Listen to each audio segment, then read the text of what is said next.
Shalom. Salam sejahtera di dalam kasih Tuhan kita Yesus Kristus. Senang sekali kita boleh kembali beribadah bersama-sama, memuji besarkan nama Tuhan. Kemarin malam saya dalam perjalanan di mobil sempat membaca mengenai sebuah message yang diberikan teman saya di WhatsApp. Dan saya membaca itu, hati saya terenyuh karena berita yang sangat heboh saya rasa di media sosial mengenai seorang gadis lulusan luar negeri baru wisuda, lalu kemudian pergi makan bersama dengan orang tua dan teman mungkin atau saudara kandung. Setelah itu pamit pergi ke toilet, tapi 30 menit tidak pernah kembali. Lalu dicari, ternyata udah loncat dari mall turun ke lantai lobi dan banyak orang sudah di sana. Terenyuh hati.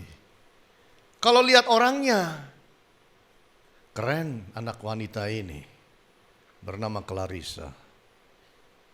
Saya kasihan orang tuanya.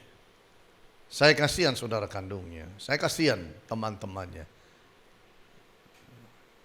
Kalau punya pacar, saya juga kasihan pacarnya. Saya kasihan kenapa dia ambil jalan ini. Apakah tidak ada jalan lain menyelesaikan masalah kalau memang ada masalah? Kenapa sih harus setragis ini? Saya percaya keluarganya hancur berantakan hatinya dengan apa yang terjadi. Masih muda belia, tetapi bunuh diri. Kasihan. Manusia itu Bapak Ibu, kadang-kadang di luarnya itu oke, belum tentu di dalamnya. Yang ada di luar ini bisa saja sempurna, tidak kekurangan apa-apa. Make upnya baik, rambutnya baik, pakai baju baik, mungkin branded, aksesoris baik. Dari luar manusia bisa kelihatan baik, semuanya oke tanpa kekurangan. Tapi siapa tahu yang di dalam? Yang di dalam itu kita tidak pernah tahu kecuali orang itu sendiri. Rapuh atau kuat. Bapak Ibu, yang di dalam kuat tidak? Jangan hanya yang di luar kuat. Yang di luar kelihatan bagus, apalagi kalau dipajang itu di media sosial. Facebook, Instagram, Twitter, dan yang lain-lain. Karena kadang-kadang kita nggak bisa tahu dalamnya orang. Baru selesai makan, pamit, loncat. Bapak Ibu yang Tuhan Yesus ngasihi. Tapi ada juga yang sebaliknya. Contoh seperti Stephen William Hawking. Duduknya di kursi roda. Gak bisa ngapa-ngapain. Tiap hari kemana-mana dengan kursi rodanya.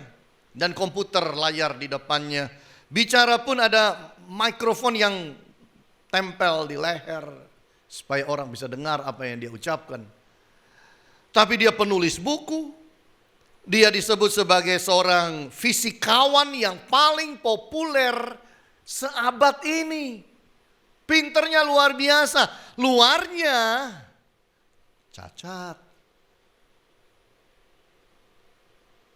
Dalamnya hebat. Semoga kita itu di luar baik, di dalam juga kuat. Betul tidak Bapak Ibu?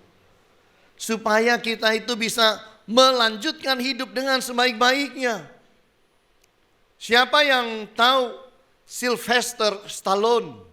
Main filmnya keren, action. Kita bilang dia hebat. Tapi berapa banyak saudara tahu bahwa dia ini punya saraf wajah yang rusak. Awal hidupnya itu bicaranya tidak sebagus sekarang. Istilahnya di dalam kehidupannya luarnya ada masalah. Ada yang kurang beres, ada cacatnya. Tetapi dalamnya itu strong, kuat. Sehingga itu bisa membawa dia dalam sebuah kehidupan masa depan, karir yang sukses. Jadi manusia itu kalau pikir-pikir kembali Bapak Ibu, dalamnya itu pentingnya luar biasa. Saudara kenal kan yang namanya yang Kristen itu Nick Vujicic ya. Kalau saya mungkin jadi dia, udah gak mikir kawin saya. Tapi orang itu hebat. Berselancar hebat. Melakukan banyak perkara hebat. Bahkan menikah pun berani. Kalau dilihat luarnya sulit. Tapi dalamnya hebat. Saudara, dalamnya begini gak? Itu sebabnya kita harus belajar bersama-sama sebuah kebenaran firman Tuhan, the inner strength. Kekuatan yang ada di dalam, kekuatan batin kita. Kita harus pelajari bagaimana memiliki kekuatan batin, inner strength yang kuat. Karena itu yang akan membawa kita maju, mendorong saudara maju, mendorong saudara menggapai sesuatu yang mungkin saudara tidak mampu untuk gapai. Tapi karena ada motor itu, kekuatan itu dalam hidup, engkau berkata, aku pasti bisa laksanakan itu. Dan saya ingin bawa kita belajar dari kehidupan Kaleb dalam Yosua pasal 14. Yosua pasal 14, saya ingin baca dari ayat 6, kisah mengenai Kaleb ini. Bahwa orang ini umur 85, tapi kekuatan batinnya kuatnya luar biasa. Nah mari kita lihat. Bani Yehuda datang menghadap Yosua di Gilgal. Pada waktu itu berkatalah Kaleb bin Yefune, orang Kenas itu kepadanya, engkau tahu firman yang diucapkan Tuhan kepada Musa, abdi Allah itu, tentang aku dan tentang engkau di Kades Barnea. Aku berumur 40 tahun. Ketika aku disuruh Musa hamba Tuhan itu dari Kades Barnea untuk mengintai negeri ini. Dan aku pulang membawa kabar kepadanya yang sejujur-jujurnya. Sedang saudara-saudaraku yang bersama-sama pergi ke sana dengan aku membuat tawar hati bangsa itu. Aku tetap mengikuti Tuhan Allahku dengan sepenuh hati. Pada waktu itu Musa bersumpah, katanya, sesungguhnya tanah yang diinjak oleh kakimu itu akan menjadi milik pusakamu dan anak-anakmu sampai selama-lamanya, sebab engkau tetap mengikuti Tuhan Allahku dengan sepenuh hati. Jadi sekarang, sesungguhnya Tuhan telah memelihara hidupku seperti yang dijanjikannya. Kini sudah 45 tahun lamanya sejak diucapkan Tuhan firman itu kepada Musa. Dan selama itu orang Israel mengembara di padang gurun. Jadi sekarang telah berumur 85 tahun aku hari ini. Ulang tahun dia itu.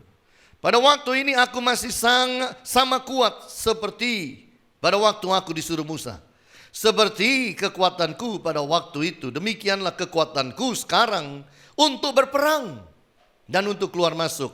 Oleh sebab itu, berikanlah kepadaku pegunungan yang dijanjikan Tuhan pada waktu itu. Sebab engkau sendiri mendengar pada waktu itu bahwa di sana ada orang enak dengan kota-kota yang besar dan berkubu. Mungkin Tuhan menyertai aku sehingga aku menghalau mereka seperti yang difirmankan Tuhan. Lalu Yosua memberkati Kaleb bin Yefune dan diberikannya Hebron kepadanya menjadi milik pusakanya. Itulah sebabnya Hebron menjadi milik pusaka Kaleb bin Yefune orang Kenas itu sampai sekarang ini. Karena ia tetap mengikuti Tuhan Allah Israel dengan sepenuh hati. Nama Hebron dahulu ialah Kiryat Arba. Arba ialah orang yang paling besar di antara orang Enak, dan amanlah negeri itu berhenti berperang. Ini sosok yang hebat. Orang umur 80 kalau zaman sekarang apa bisa diajak berperang? Kalau menurut saya di negeri kita itu disebut veteran. Pernah berperang, sekarang sudah tidak, jadi ya sudah pensiun. Tapi kalau saudara lihat yang namanya Kaleb, Kaleb ini luar biasa. Kenapa?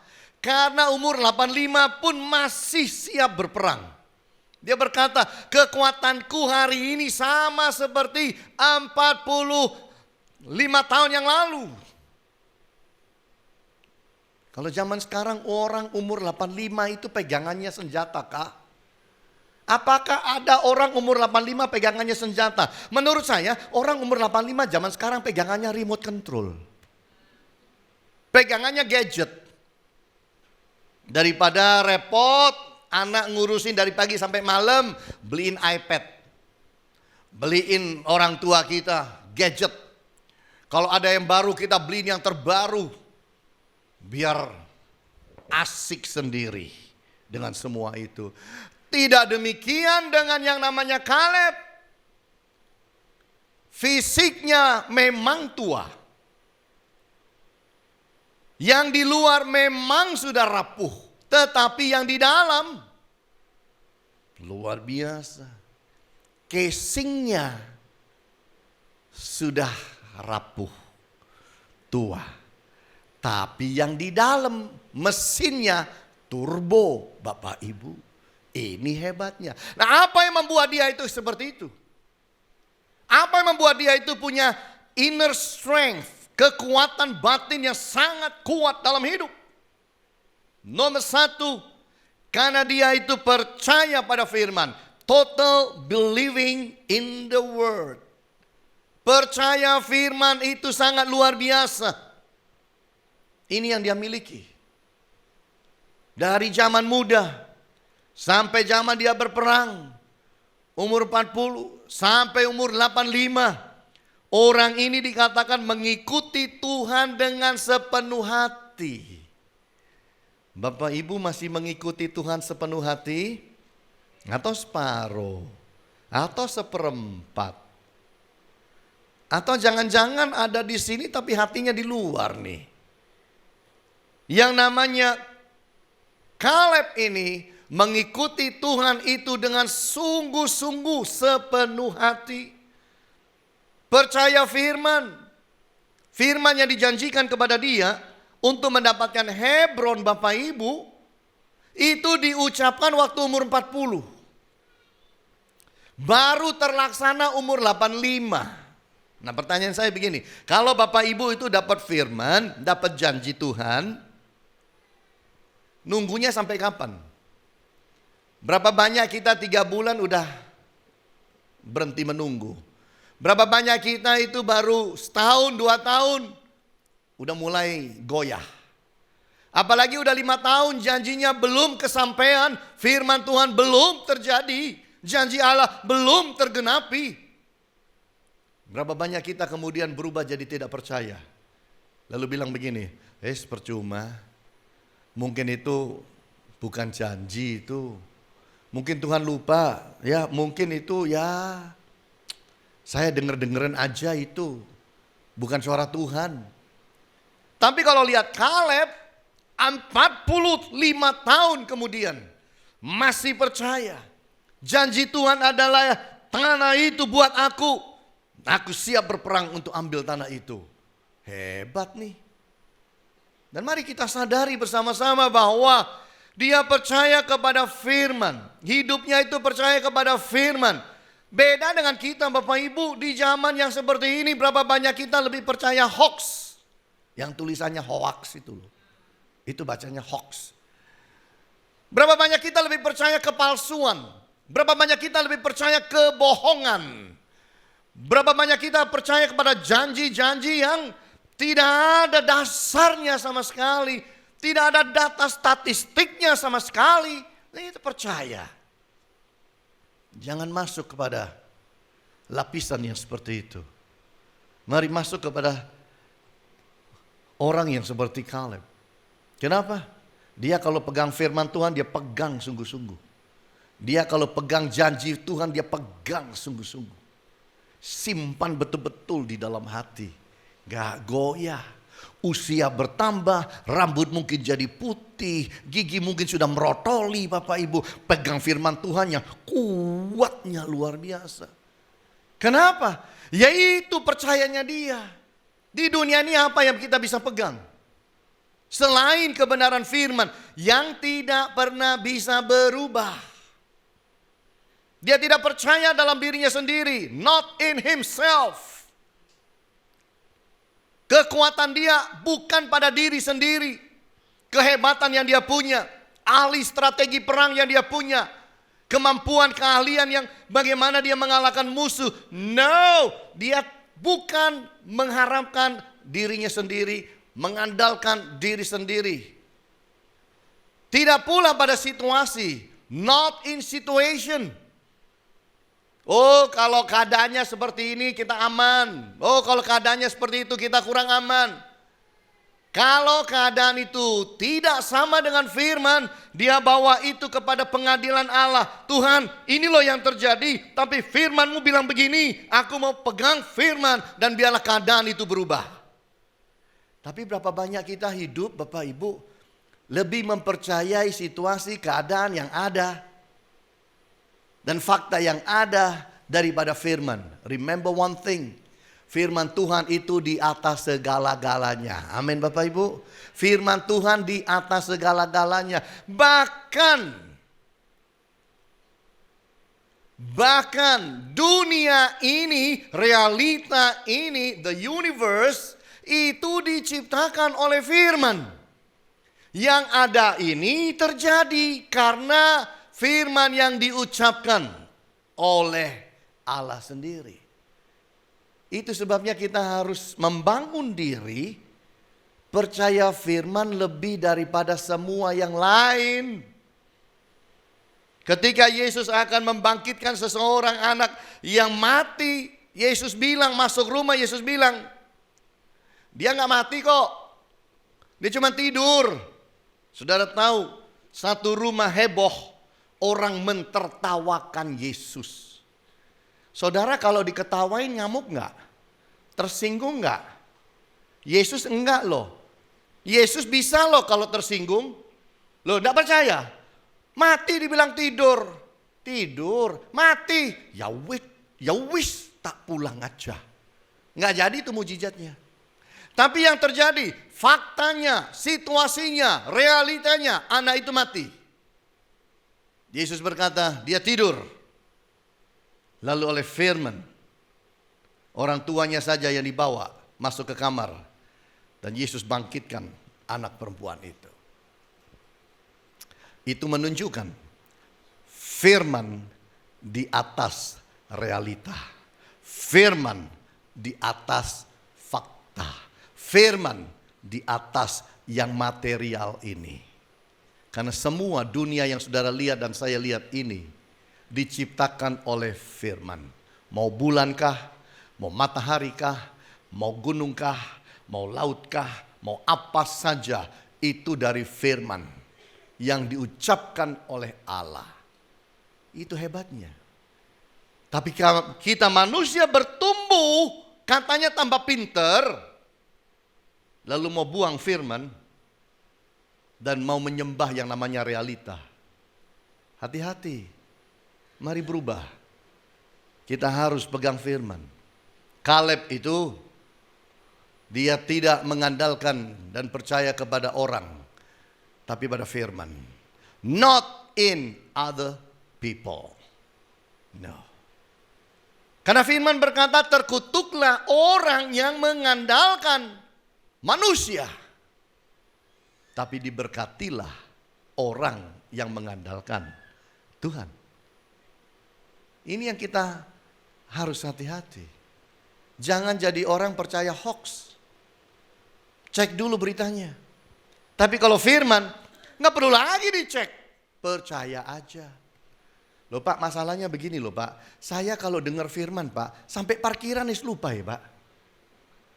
Loh Bapak boleh khotbah di sini Pak. Saya turun sampai LG loh Pak, lali Pak. Oh, nggak apa-apa. Yang penting waktu ada di sini, dengar dulu. Maka roh kita itu yang makan firman itu dan kebenaran itu. Dan itu akan membawa kita bertumbuh. Kalau tidak percaya saya tanya saudara. 2 minggu lalu, hari minggu lalunya. 2 minggu yang lalu, siang-siang makan apa? Lupa kan? Malam makan apa? Lupa kan? 1 bulan yang lalu, makan malam saudara apa? Hari Minggu. Ya lupa lah Pak. Walaupun kita lupa Bapak Ibu, yang kita makan itu membawa kita bertumbuh. Amin. Bayi loh gak ngerti apa-apa. Kasih minum susu, kasih makan, kasih minum susu, kasih makan, kasih minum susu. Gak ngerti apa-apa, bertumbuh dia. Keluarnya 60 cm. Kepanjangan gak ya? Gak pernah punya anak, sorry deh. 50 cm, iya kan? Setengah tahun jadi panjang. 3 tahun udah bisa berdiri, udah jalan. Tanya dia, tahun lalu hari yang ini, hari ini tahun lalu, kamu makan apa nak? Mama, enggak tahu. Kan begitu. Itulah. Mau saudara itu kelihatan lupa, roh itu tidak lupa. Itu Bapak Ibu. Jadi percaya firman itu, percaya mati. Saya mungkin pernah cerita pada saudara. Waktu saya SMP kelas 3. Lagi belajar di loteng di kamar saya. Kaki saya taruh di atas meja dua-dua. Kan gak ada orang. Taruh kaki di meja, duduk. Yang sandarannya bisa nyut ke belakang. Itu enak buat baca itu. Tiba-tiba saya rasakan hadirat Tuhan turun di kamar. Saya lagi gak berdoa. Saya lagi belajar untuk ujian akhir. Hadirat Tuhan turun. Kaki saya taruh ke bawah. Buku saya tutup. Saya berdoa. Ambil sikap berdoa. Lalu saya nyembah Tuhan. Nyembah selesai. Saya diem. Saya masih rasa ada Tuhan di kamar. Dekat dengan saya. Tiba-tiba saya dengar suara. Aku akan bawa kamu keliling dunia. Hanya satu kalimat. Aku akan bawa kamu keliling dunia. Saya terima firman itu. Saya terima apa yang saya dengar itu. Saya bilang, yes Tuhan, terima kasih. Thank you Tuhan, Kau akan bawa saya ke luar negeri. Ke Malaysia aja belum pernah. Ke Singapura aja merupakan cita-cita yang sangat besar dan panjang dan enggak pernah. Dan itu berjalan terus, itu SMP kelas 3. Sampai SMA. Perjalanan 4 tahun enggak pernah kemana-mana. Apa kemudian saya buang firman itu? No. Apa kemudian saya berkata saya enggak percaya firman ini? No. Saya simpan itu di dalam hati. Setelah saya lulus SMA, keliling-keliling pelayanan sedikit di Indonesia. Lalu kemudian Tuhan mulai buka jalan. Mulai tahu Singapura. Tahu Singapura itu aduh kayak tahu sorga.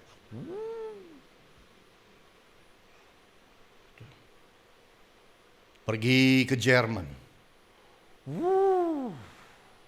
Pergi ke London. Bingung liatin orang London. Winter saya pergi, mereka makan ice cream. Nggak keliru dah. Makan es krim itu musim panas, bukan musim dingin. Udah salju makan es krim gimana sih? Mereka bilang, kamu harus coba. Justru musim dingin makan es krim jadi anget. Ada lagi. Coba saya. Udah mulai ngerti. Dalam perjalanan hidup saya sampai hari ini. Jujur hanya dialah yang sudah bawa saya keliling kemana-mana. Dia dan dia dan dia saja. Firman-Nya terimanya kapan? SMP kelas 3. Tapi selama saya sekolah sampai SMA, nggak lihat tuh. 4 tahun itu, 3 tahun itu nggak lihat apa-apa. Tapi setelah itu mulai lihat satu persatu, Tuhan mulai tunjukkan dan genapi di dalam hidup saya. Sekarang kalau saudara tanya, Pak Hani udah keliling berapa negara? Itu saya harus ambil kertas dulu, baru saya nulis, tak coba-coba inget. Karena jujur lupa udah berapa banyak. Apakah saya? No. Dia yang pernah berjanji. Jadi gini loh Bapak Ibu. Kalau Tuhan tuh janji apa pada saudara? Baca firman, saat teduh, terima sesuatu, catat. Minimal catat di dalam hati, simpan itu dan pegang itu sebagai rema. Dan izinkan dia menggenapinya pada waktunya. Bukan waktu kita, waktunya. Amin Bapak Ibu. Kalau Tuhan pernah bilang begini, aku akan ubah engkau menjadi lebih sukses dari sekarang. Terima. Gitu loh. Amin. Aku akan sembuhkan engkau. Terima walaupun 2 bulan ke depan belum. 5 bulan ke depan mungkin belum. Bagian kita adalah simpan firman dan percaya. Itu yang dilakukan Kaleb. Itu yang membuat dia kuat. Umurnya 85 tapi dalamnya very strong. Kuat. Dan itu yang Tuhan mau. Di dunia ini saudara, apa yang saudara pegang bisa hilang. Apa yang kau pegang bisa lenyap. Apa yang kau pegang bisa rusak. Apa yang kau pegang bisa diambil orang. Tapi kalau engkau pegang firman, tidak ada orang bisa ambil itu dari engkau. Pegang itu. Dan engkau akan kuat. Itulah yang dijalani oleh Kaleb. Nah, yang kedua kita lihat apa yang dia pegang. Apa yang membuat dia kuat. Yaitu total dependent on God. Sangat bergantung pada Allah. Sangat. Dari pembicaraan ayat 6 sampai ayat 15. Dia tidak andalkan siapapun. Tetapi Allah. Itu hebatnya dia. Dia percaya karakter Allah. He believe in God's character. Manusia itu kawin, bisnis, itu dengan karakter. Kalau saudara berpikir saudara itu kawin dengan fisik, Anda keliru. Boleh benar awal, hati-hati di tengah jalan. Manusia itu kenapa pacaran? Karena ingin tahu karakternya. Kalau cuma tahu fisiknya, lihat foto aja tahu. Lihat video aja udah tahu. Tapi kenapa membutuhkan proses pacaran? Ada yang pacarannya setahun, ada yang 3 bulan, ada yang 7 tahun, ada yang pacaran 9 tahun, ada yang pacaran 14 tahun. Tapi hindarilah pacaran 41 tahun. Kenapa pacaran? Karena kita ingin tahu karakternya. Kan itu. Itu aja. Kita ingin tahu dalamnya. Itu sebabnya kita pacaran. Kita mau cari tahu karakternya. Orang bisnis itu juga karakter. Bisnis yang saudara jalankan itu mencerminkan karakter saudara. Kalau saudara berkata, ini cek minggu depan Senin cair. Kalau Senin depan cair, itulah karakter Anda. Tapi kalau Senin depan tidak cair, itu pula karakter Anda. Saudara berkata, beli ini. Sandal ini bagus sekali. Buatan Cina, datang dari Cina. Kirim Indonesia. Sampai Indonesia dibuka kontainernya. Bingung lihatnya. Ini kok sandalnya kiri semua. Lah yang kanan mana? Ya beliau lagi. Loh bukannya orang beli sandal itu kiri kanan? Loh enggak, ini kiri ya kiri. Lah kanannya, kanan beli lagi. Kelihatan karakternya. Jadi karakter itu tercermin dalam hidup berumah tangga sebagai suami, hidup berumah tangga sebagai istri, hidup berumah tangga sebagai anak. Tercermin pula dalam dunia bisnis. Sama. Hoping cak koping. Kok bisa? Siapa sih bisa gigit telinga saudara? Kalau bukan Mike Tyson. Ingat petinju dulu. Mike Tyson. Mike Tyson gigit karena deket banget. Jadi Bapak Ibu, kita tuh menikah dengan karakter. Dosa datang itu sebenarnya yang dirusak karakter manusia. Yesus datang ke dalam dunia memperbaiki karakter. Dan semua kita gak ada yang sempurna. Sedang menuju kesempurnaan. Karakter. Kalau casingnya Bapak Ibu, kenapa? Kenapa kamu senang sama dia? Aduh mah, liaten edonge mah. Aduh mah, mancung bisa buat selurutan mah. Kenapa sih senang sama dia? Aduh mah, giginya itu loh mah kayak biji mentimun rata semua bagus. Aduh mah, lehernya itu loh, aduh kayak menara. Keren banget, kuat. Aduh matanya dulu mak, seneng aku sama matanya. Kalau ketawa tuh bisa hilang biji matanya. Sipit mah. Saudara, Anda menikah kalau hanya gara-gara fisik. Saya berkata, at the end Anda menyesal. Kenapa? Manusia itu berbeda, itu hanya umur 20-30. 40 lah. Percaya saya. 60 ke atas sama semua. Sama. 60 ke atas semua sama. Bengkok semua. Keriput semua. Saya ngomong karena saya juga ke sana. Iya kan? Kita berusaha pergi dokter, kita berusaha ini dan itu segala macam. Kita ganti penampilan ini dan itu. Hanya ingin image berubah sedikit, tapi nggak bisa. Kalau kita sudah 50-60 ke atas itu everybody almost the same. Kenapa? Sama-sama tua. Itu aja. Yang tidak berubah karakter. Itu kan. Dan itu yang kita mau. Kalau kita kawin sama orang karakternya jangan berubah. Naik mobil bukain pintu. Oh keren itu kalau pacaran. Tutupin pintu, jelek. Makan di restoran, kursi ditariin. Duduk dimasukin lagi.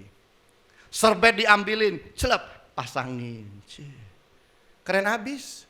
Masuk rumah pintu dibukain. Pacaran. Kawin 20 tahun enggak sampai. Mah, kok kursinya enggak ditarik no? Dulu ditarik no. Pintu nggak dibukain, dulu dibukain. Serbet nggak ditaruh, dulu dibukain. Ya itu kan dulu promosi. Sekarang kan udah dapet. Masa duduk sendiri nggak bisa, geret kursi gitu ya nggak bisa. Cek ngaleme, loh, berubah itu namanya. Kaleb itu percaya pada karakter Allah, dia percaya pada rencana Allah, in God's plan. Dia percaya bahwa rencana Allah buat dia positif. Rencana Allah buat dia itu baik. Rencana Allah buat dia itu pasti indah. Dia percaya. Pertanyaan saya, apakah saudara percaya Tuhan punya rencana yang indah, yang baik, yang positif buat Anda? Dulu waktu saya pacaran sama Bu Agnes, saya setir mobilnya di Bandung. Baru pertama kali saya datang. Saya datang itu untuk memutuskan. Saya mau pacaran sama orang ini atau tidak. Itu aja. Waktu saya ke Bandung, dia bilang, ini ada firman Tuhan buat kamu. Oh ya, cuman satu kalimat kok. Oke, apa? Tuhan bilang, Tuhan sangat cinta sama kamu. Saudara tahu saya jawab apa? Enggak, Tuhan enggak cinta saya. Tuhan enggak cinta sama saya. Enggak usah ngomong Tuhan. Tuhan tuh tidak sayang sama saya, tidak cinta sama saya. Kalau Tuhan cinta saya, kenapa hidup saya keras, berat? Banyak mengalami tantangan, terlalu berat, banyak. Ya tapi Tuhan cinta kamu. Enggak. Sudahlah, kamu jangan khotbahi saya enggak khotbahi kamu. Kamu pernah sekolah Alkitab, saya juga. Podo-podo. Jangan saling mengkhotbahi. Saya gituin.